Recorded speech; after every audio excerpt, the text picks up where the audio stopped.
You'll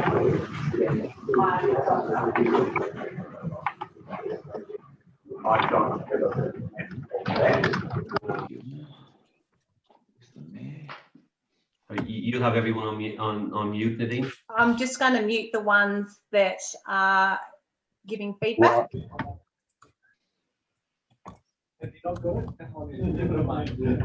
Yeah, seamless.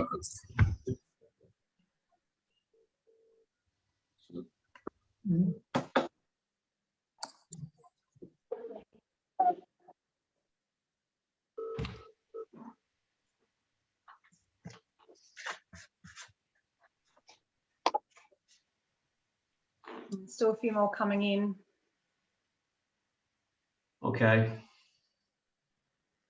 We'll give it 30 more seconds. Morning, Brad Lord. How are you, Keith? I'm good, mate. How are you? Yeah, I'm well. I'm well. Good. Good to hear. Hi, Braden. G'day, g'day. How are we?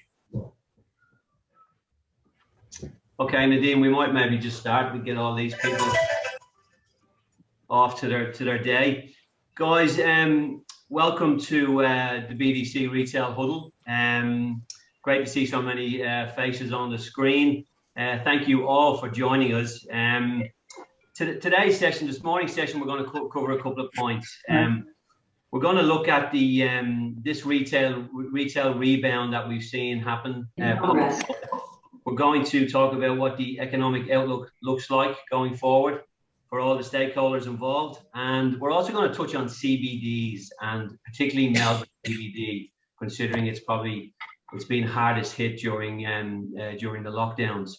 So we're very lucky to have two special guests on the call this morning. Most of you are familiar with both, but as by way of introduction, we have Tony Dimasi, head of GapMaps Advisory, and then we have with a very special guest, we have Lord Mayor Sally Capp. So very lucky to have both of them on the call. Thank you so much to both of you for your time. Sally, you in particular, because I'm sure you're going to have a very busy 24 hours ahead in the CBD. So thank you to both. Tony, I might maybe start with you, and we'll have a look at some of this data and try and get an understanding of what's fact and what's fiction, and what the data is actually telling us. Thank you very much, Keith. Good morning, everyone. Can everyone hear me? Yeah, good? Sounds good. Fantastic. Thank you, and welcome, everyone. Look, I've been a retail and property economist now for 4 decades, just about to complete my 4th decade. So when I had a look at at the results over the last, when I've had a look at the results over the last 6 months or so, I suppose that what is the really surprising thing is that we all know and we've all felt firsthand just the difficulties that we've had to deal with as a result of COVID. But if you were to look at the retail picture in Australia without the benefit of that knowledge, you'd actually be very surprised. And you'd probably conclude that there's a retail boom on, albeit that maybe 1 or 2 sectors might be missing out on it. But video. Okay. Is there a bit of echo? It's a webinar. Okay, I'll keep going. I think we just need to ask everyone to go on mute if they're not talking, and that is really helpful. Okay, thank you. Thanks, Tony. So the first point is that at a macroeconomic level, we all know, of course, that the federal budget and indeed the state budgets were always going to take a massive hit, and they did. But the federal budget, the hit to the federal budget, first of all, was far less than was expected, as you'll see from the data on this first chart. And secondly, the rebound that is now being projected as of the budget released only a few weeks ago is going to be the fastest on record.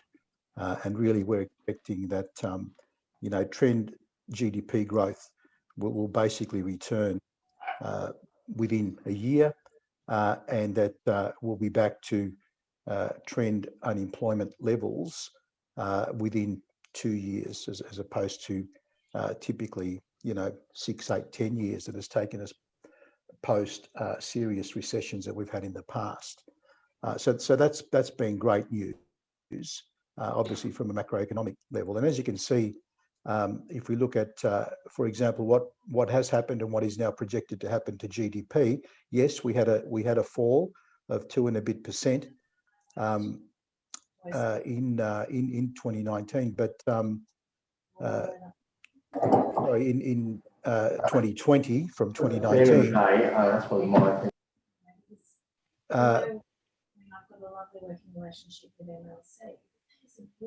Sorry, Tony. Guys, could I just ask everybody if they could put their microphone on mute, please, just while Tony's talking, just to. But that fall has been more than recovered immediately in 2021, with growth of twice, the typical annual level. So we're kind of already back on a GDP growth trend, and going forward, we're expecting growth to be at or slightly above the trend of around about 2.5%. If we look at CPI, and we've been in a low inflationary environment now in Australia, particularly in the retail sector, for many, many years, and it's actually been one of the difficulties that many retailers have faced, particularly in apparel, where there's been quite a lot of deflation that's made it hard for them to move their top line. And the outlook there is for inflation to increase slightly to round about 2 to 2.5%, which is, of course, the RBA's preferred rate. So that's all good.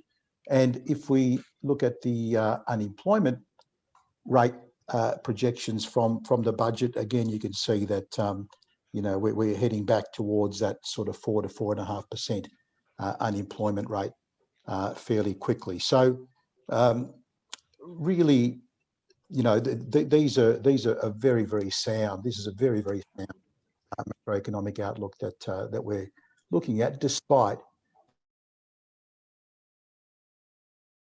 the obvious difficulties that we've had to deal with. So I'll go on to the slide. Thanks, Nadine.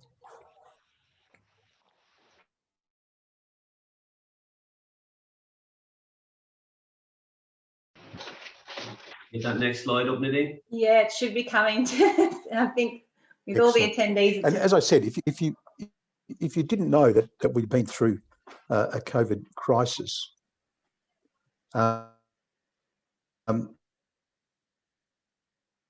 in Australia, but cafes and restaurants are missing out.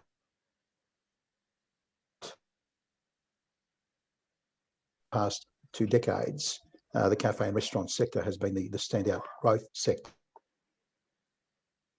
So in many ways, it's almost perverse to say that that whatever it is that has happened over the last sort of 18 months has actually resulted in an overall retail boom. These figures are much, much stronger than the pre-COVID for food retailing, clothing and footwear, household goods, or even department stores, where there are discount department stores as well as department stores. So whilst Myer and David Jones aren't going terribly well,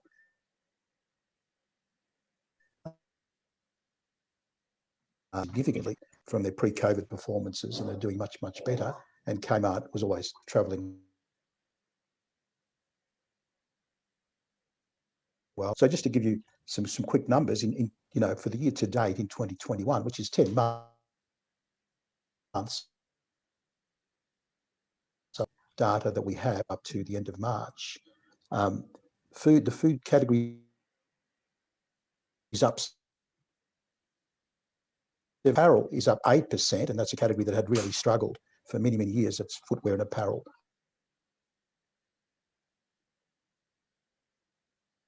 %, mainly, as I said, discount department stores. Cafes and restaurants are down 5.2%, and obviously that's been a sector that has really been hard hit because of the absence of personal movement. Is up 8.3%. So yeah, if you had a look at these numbers, you'd say there's a retail boom on.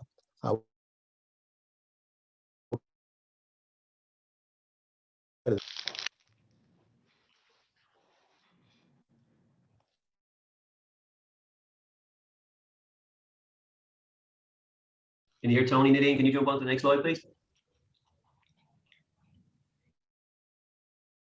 Excellent, thank you. And on a state-by-state basis, basically the same picture. Even the much maligned Victoria, and we obviously have, for whatever reasons, done it a little bit harder than others. But even in growth in retail turnover, albeit at not the same rates as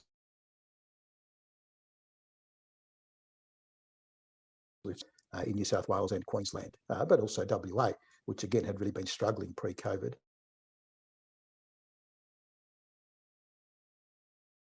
Really well. Next slide, thank you.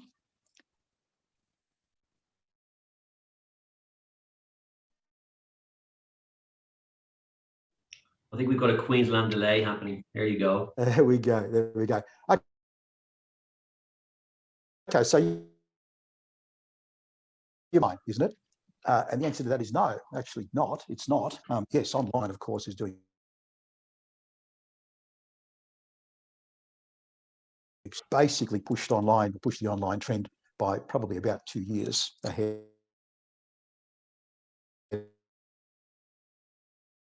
It's been measured in the US as well, at having pushed it probably about 18 months. In Australia, probably 2 years. But as you can see there, if you look at the two blue sectors, which are pure play offline, and then offline section of omni-channel retailers, bearing in mind these days the bulk of retail turnover is conducted by omni-channel retailers who are primarily bricks and mortar retailers. You can see that that in fact, and this is based on Quantium transactions data, that certainly through to the middle of last year, which was the height of the pandemic issues, the bricks and mortar component was actually increasing, albeit the online component was increasing at a more rapid rate. And the numbers are roughly these. And again, it's very similar in the United States. Bricks and mortar of online, we'll start with online retailing first. Online is growing at anywhere between 15 and 20% a year, so it's growing enormously. But obviously it accounts for a relatively small share still of total retail turnover. But against that, bricks and mortar is growing at about 3% a year, which is still well ahead of inflation, and not all that different to the long-term trend growth rate. Online is taking somewhere between 0.5% and 1% off the trend growth rate of bricks and mortar, but bricks and mortar still continues to grow.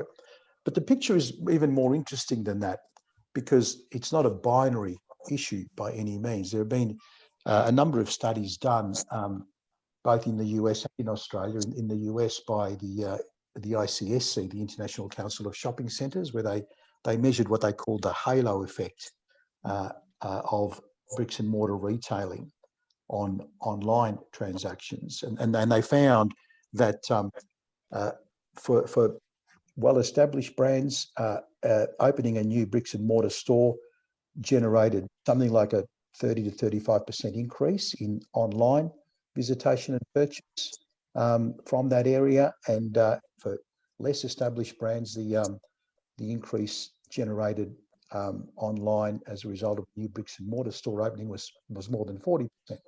And those results have been replicated in Australia by work that Quantium has done through its analysis of transactions data. So it's actually a cross-pollination where the two very much help each other. And even Amazon, as we all know, a couple of years ago bought one of the larger supermarket chains in the US, bricks and mortar supermarket chain, because it realised that if it wanted to be serious about food and grocery retailing, it actually needed bricks and mortar just as much, in fact more so, than it needed the online channel. So the picture around online is far more interesting and far more complex than a lot of the headlines might lead you to think. We'll go to the next slide. Thanks, Nadine.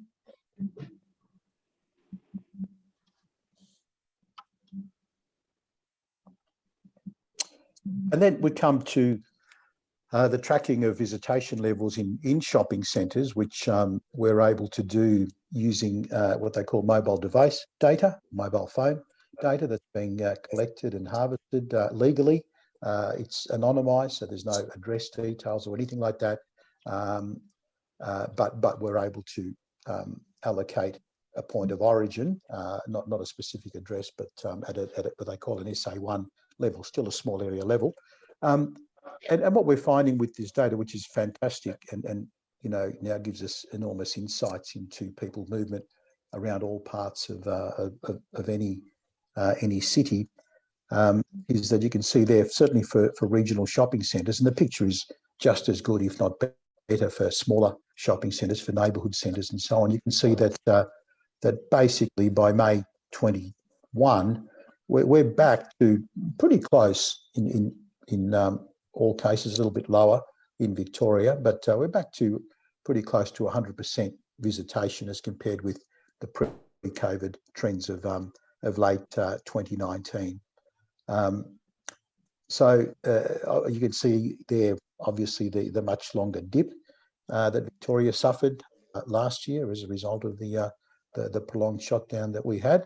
But even so, it's returned. And what this data also tells us now is that when things do open up, the return to normal happens relatively quickly for the suburban shopping centres. Unfortunately, it's been a different picture, as we'll see for the CBDs. If we go to the next slide.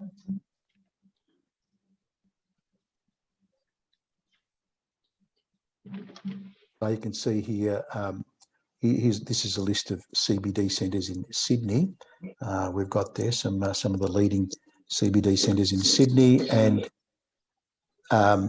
they're still hovering at somewhere around about 30 to 40% of of pre-COVID levels, and that's Sydney, where arguably they haven't had the shutdown issues that we've had in Victoria, or they haven't had them to the same extent, obviously. But interestingly, if we have a look at Melbourne CBD centres, what we find is that the pattern is not all that different to the Sydney CBD centres, at least based on people movement data. If we go to the next slide.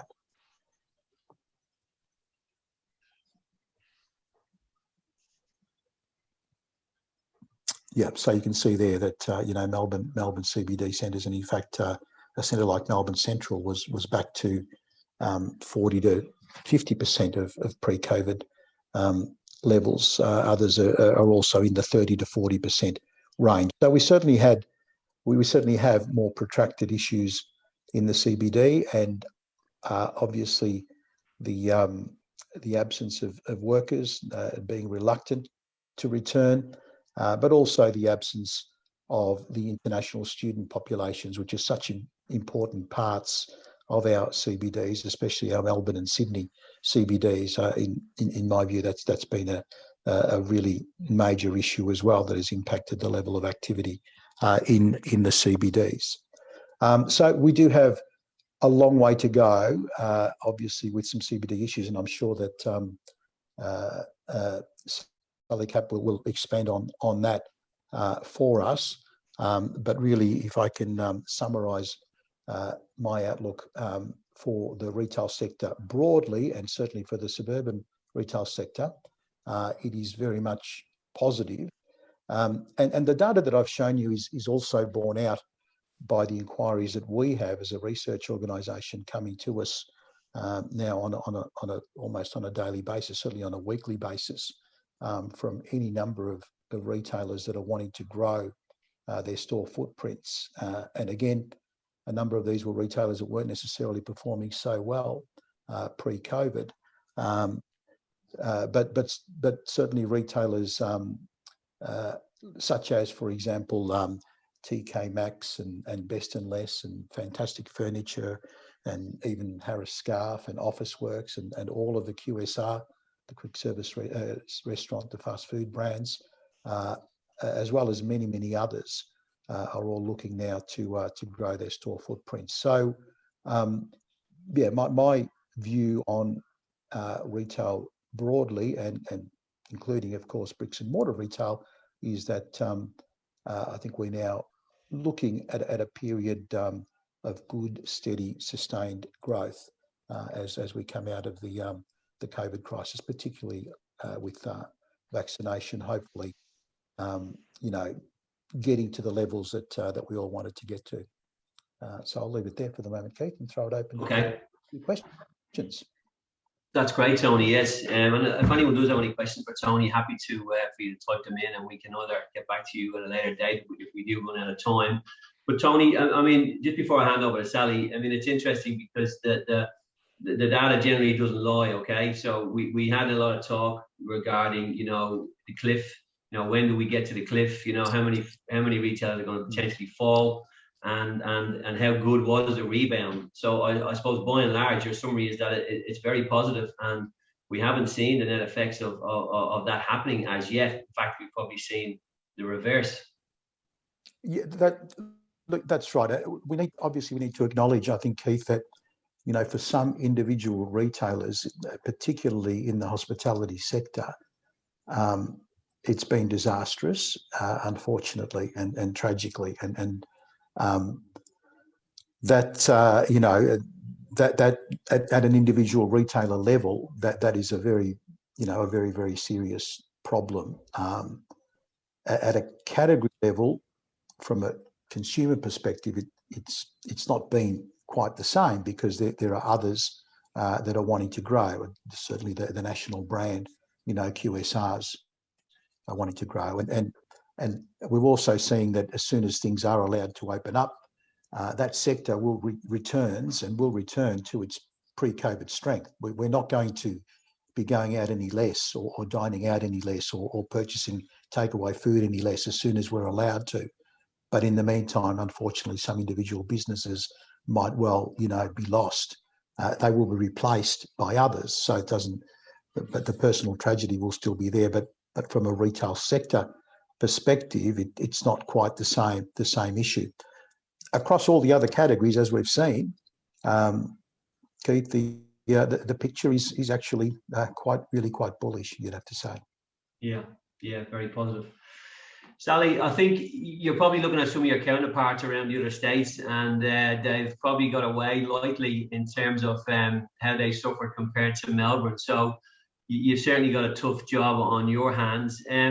Maybe let's touch on a couple of things, and maybe just look at what strategies maybe are being implemented to try and get people back to the CBD, whether it be shoppers, whether it be office workers, and what kind of data you saw. Let's not concentrate on the last 2 weeks. What was the data showing you prior to that, and what were the encouraging signs around the CBD and the return? Well, thanks, Keith, and thanks for having me as part of this, because I get to listen to Tony, and I always enjoy Tony's data and insights, and particularly those messages today. I think they're telling us, good on you, Tony. I think they're telling us a lot of things. Firstly, we need to acknowledge that that rebound, being the fastest on record, has been a real mark of how we've responded, particularly in Melbourne, to the last 12 months. It's been extraordinary to see the energy and resilience that business owners particularly have shown in between each of those lockdowns. We have had the benefit of massive stimulation over those 12 months, and I think that's part of the uncertainty that we've faced in this last 2 weeks, is we haven't seen that same confidence about those programs like JobKeeper that really provided not just support for individuals, but a massive financial stimulus into our economy. So if we look at what was happening pre-lockdown 4, we were starting to see our pedestrian foot traffic come right back up to pre-COVID levels. On our best Saturday, we're at 96% of normal foot traffic, and on our best weekday, we were at 86%. That's very encouraging to us and gives us confidence about the future. But we do need to caveat that a little bit. We know that the COVID experience has reset the way that people work and the way that people want to live. And the sense that we're going back to the way it was would be inaccurate. But to be hopeful and positive about the future, we think not only does Tony's data show us that, but it's certainly part of our ongoing investment in the city. Some of the initiatives that have been working really well at bringing people back, well, the outdoor dining program has been massive and something that is continuing in the city even through these winter months as we reopen again. We're seeing, particularly around retail, two things. From our point of view at local government level, it's a primary responsibility of ours, we believe, to really drive foot traffic. So there have been FOMO campaigns to encourage people to come in. We've had all sorts of programs from FOMO Fridays, for example, to other retail offers. And the biggest draw card from our perspective is when we can have major events and festivals again, and things like the Comedy Festival really saw that peak pedestrian foot traffic. And we have a very busy schedule of events, and we're planning to actually increase the number of events once we can get through these sorts of lockdown modes. I'm not sure if you knew, but we just launched the Rising Festival on the Wednesday before lockdown started on the Friday. My heart sort of breaks for them, but there are some elements of that festival that will keep going. And I think it's that resilience that we've shown to keep picking ourselves up and almost take ourselves to a new level that's really made a difference. On the specific retail element, we do keep in touch with the really big landlords who are doing a terrific job. But I think, as Tony said, the gaps that we're really seeing are on individual retailers.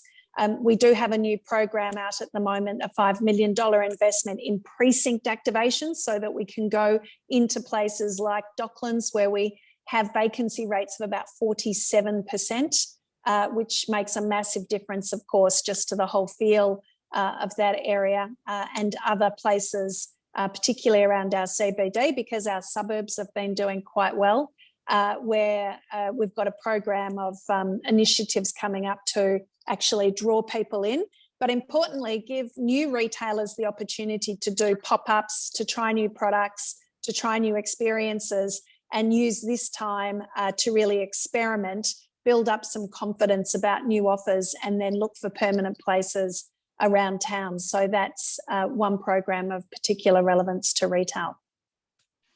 Okay, there's some good initiatives there, Sally.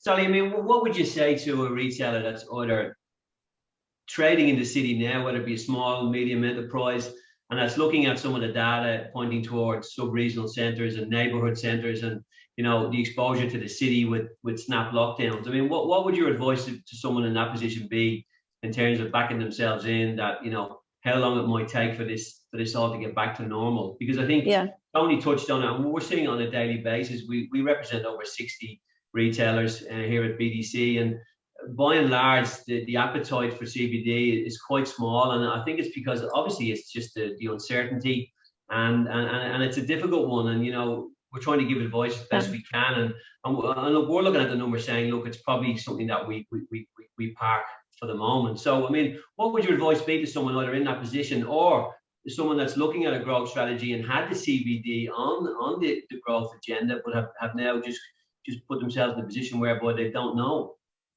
Yeah, and look, there's such tough stories for me to hear, but I do acknowledge there's a reality to this. We are in transition in the CBD.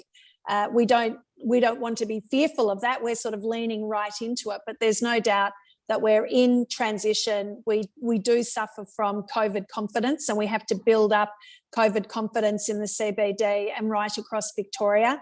The use of lockdowns to manage the spread of the virus has been particularly damaging. And I think most people on this call would know that all of the studies done recently show that the Melbourne municipality has been the hardest hit. We are looking for a proportionate response from other levels of government, which is why we have, for example, the joint fund with state government, the revitalisation fund, another $200 million on top of the 100 million that we've got. And a lot of that is really around sustaining businesses and activity as we go through this transformation and understand what is the new rhythm of the city, what is the new rhythm for workers in the city. And there's no doubt that that desire for flexibility is real and has now been enabled. And we think that's a positive thing in terms of congestion and commute times.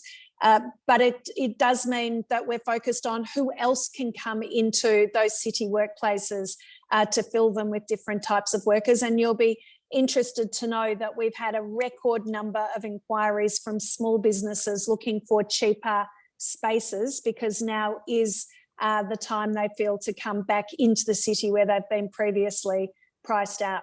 We've also got many investors that are taking the longer term view about Melbourne. So we see Charter Hall, for example, at 555 Collins Street, a massive $1.2 billion investment to deliver spaces that will house about 7,500 jobs in sort of 4 to 5 years' time. And an anchor tenant there, an Amazon Tech, who's coming particularly because, can you believe it, a leading tech company, they want to have face-to-face space. They want to have spaces that attracts the best of talent and brings the best of customer and customer interaction.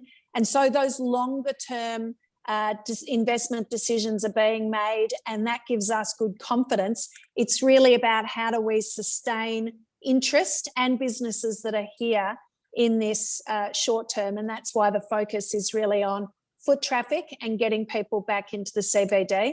Look, one of the biggest barriers that's been identified as well are things like getting people back onto public transport, which is still very, very low usage compared to car usage, and making sure that people remain individually vigilant about doing the right thing with masks, social distancing, etc., because those behaviours really make a massive difference to people's experience in the higher density CBD, and it's another area of focus for us. Okay, that's great. And look, just I suppose just to finish, and it's not necessarily part of your remit, but it certainly underpins Melbourne CBD and most CBDs is that international tourists, it's the students, you know, and it's just immigration in general. I mean, what are you hearing from above in regards to that? And I know obviously we need to probably get a lot of our quarantine issues and our hotel quarantine in particular probably, you know, locked away. But in terms of where you see international tourism opening and students returning and hopefully those office workers returning at larger percentages, and just immigration in general, because we know it's just plays such a big part in Melbourne and it has in Australia for a long time. Yeah, the G8, which is the 8 major universities in Australia, did a study and they estimate that 800,000 international students and 457 visa holders left Australia last year. They're people that literally fill our streets, they work in our cafes, they help with essential services across sectors that are vital to us like tourism. So getting those national borders reopened is pivotal. The discussions with federal government, state government and us together with universities around the return of international students, that trial that was put to federal government, that's actually progressing in a very constructive way at the moment, despite lockdowns. So we hope to have some more news on that shortly. But Keith, really the biggest element for us, and we're seeing this with what's happening around the world, is that the other economies are opening up now quicker than we are in terms of borders coming down because their vaccination rates are much higher than ours. That's why we've really put the call out for Melbourne to be the most vaccinated city, Victoria to be the most vaccinated state. But actually we need Australia to be highly vaccinated to give confidence for people to want to come here as well as the confidence that we have to open up to visitors. I've got a son actually who jumped on a plane from New York this morning to Paris for an internship for the summer. Completely different environment that they're living in now compared to just 6 months ago when they were being crushed by the virus in the US. And really, we need to move at a pace as a community and as levels of government to get ourselves vaccinated as quickly as possible. Yeah, agreed. Okay, Braden, I think you have a question for Sally or for Tony. Braden Lord, 711. Yeah, I do. Thanks, Keith, and thanks, Sally and Tony. Wonderful to hear the information you guys are sharing with us and your insights. Clearly, our business 7-Eleven has experienced a recovery of sorts in, say, Sydney and Brisbane, but still not to the pre-COVID levels. I just wonder, perhaps, Sally, what insights are you gleaming from your fellow Lord Mayors about recovery in other states? Yes, a great question, and we talk weekly, Baden. And can I just say that your store on Swanston Street has been sustaining me throughout these lockdowns, so thank you. The activity in Brisbane, the Lord Mayor and the City Council up there are pretty pleased with what they're seeing, but I think the real story still exists between Sydney and Melbourne. I know there's some new data coming from the Property Council in the next 24 hours about office occupancy, but the lag in Melbourne and Sydney and how connected we are is something that has heightened awareness over the last 12 months. We certainly know that lockdowns have a lag, and not just here in Melbourne, but also in other capital cities. We are working really closely together across city councils to share and learn from each other so we can accelerate some of that return.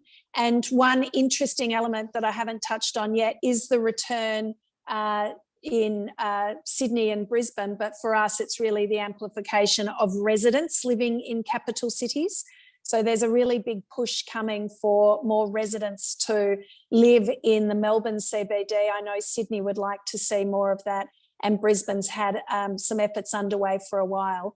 There's no doubt that residents really create that heartbeat in a city, but they also underpin a lot of confidence for local traders, knowing that they've got those regulars coming into their shops each day.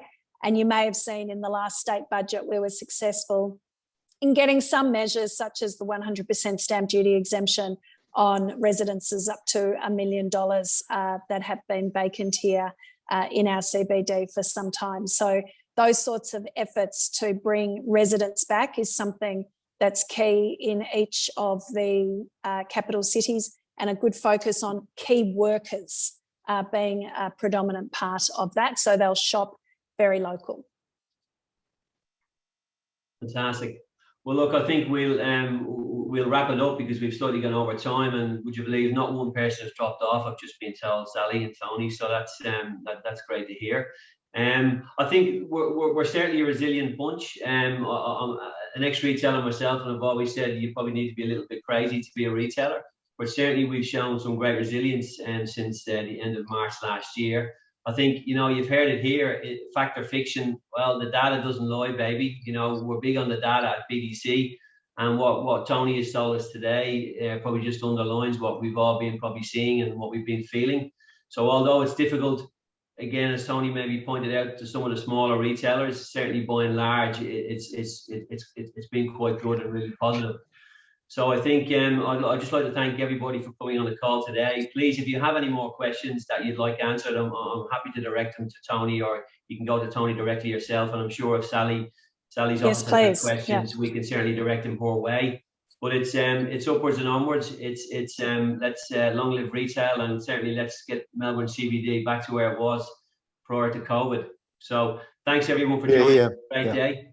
Well said. Yeah. Thank you. Thanks, everyone. Cheers. Thanks for all your efforts, everyone. They're really appreciated. Thank you. Thanks, Sally. Sally, that was great.